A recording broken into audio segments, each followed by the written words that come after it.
ধর্মের ললিপপ চুষিয়ে আর কতদিন আপনাদেরকে শান্ত করে রাখবে কেন্দ্র সরকার। নমস্কার, কুটু কথার আজকের সিরিজে ডগেস ভাইয়ের পাঠশালায় আপনাদেরকে স্বাগতম। এই কদিন আগে ইন্ডিগো এয়ারলাইন্সের উইথ সিস্টেম যেমনিভাবে ধসে পড়ল, চারিদিকে হাহাকার রব উঠল। তাতে সবথেকে বেশি ক্ষতিগ্রস্ত কারা হলো জানেন? নেতামন্ত্রীরা? একদমই না, আপনার আমার মতো সাধারণ মানুষরা, যারা কিনা সারা জীবনই বলির পাঠা হয়ে এসেছে, এবারেও বলির কোপটা কিন্তু ঠিক তাদেরই ঘাড়ে পড়ল।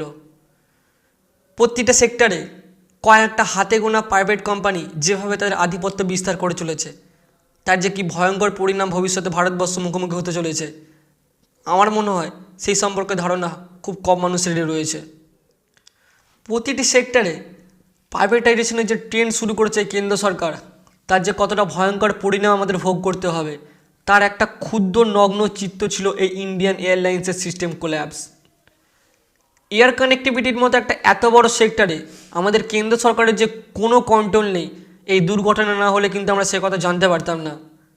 একটা কথা ভেবে দেখুন, যদি আমাদের সরকারের কোনো কন্ট্রোল থাকতো, 4 থেকে 5 দিন কেটে যাওয়ার পরও কোনো কি সন্তোষজনক পদক্ষেপ আমাদের সরকার নিতে পেরেছিল?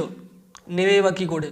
যদি এই ইন্ডিগো এয়ারলাইন্স সব কিছু মেনটেন করতো, তাহলে দিনের পর দিন সরকারের নাকের ডগায় দাঁড়িয়ে তারা কেন সরকারি গাইডলাইন্সগুলো অবমাননা করলো? কিভাবে ন্যূনতম ফর্মালিটি মেনটেন না করেও তাদের সিস্টেম এতদিন ধরে রান করলো? এর জবাব কি কেন্দ্র সরকার দেবে আমাদেরকে? দেবে না, কারণ প্রশ্ন করতে গেলেই আপনি খারাপ হয়ে যাবেন, আপনি টার্গেটে এসে যাবেন সরকারের। একটা কথা ভেবে দেখুন, এই প্রাইভেটাইজেশনের যে ট্রেন্ডটা সরকার শুরু করেছে, সেটার যে আরও কত ভয়ঙ্কর পরিণাম হবে সেটা আপনারা দিনে দিনে আরও দেখতে পাবেন।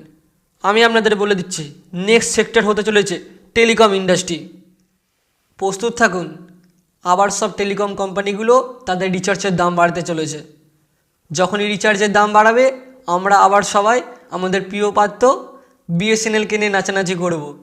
আবার কদিন পর ট্রেন চলে গেলেই আমরা বিএসএনএলকে আবার ভুলে যাব, বিএসএনএল আবার চাপা পড়ে যাবে দুর্নীতির গভীর সমুদ্রের তলায়।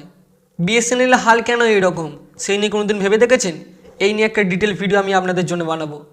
সাধারণ মানুষ আপনাকে বলছি, এবার তো ভাবুন, এবার তো ভাবার সাহসটা দেখান। আর কতদিন চুপ করে থাকবেন? ধর্মের ললিপপ চুষিয়ে আর কতদিন আপনাদেরকে শান্ত করে রাখবে কেন্দ্র সরকার? এবার তো মুখটা খুলুন, নিজের অধিকারটা নিজেকেই ছিনিয়ে নিতে হবে। এবার জেগে উঠুন আপনারা।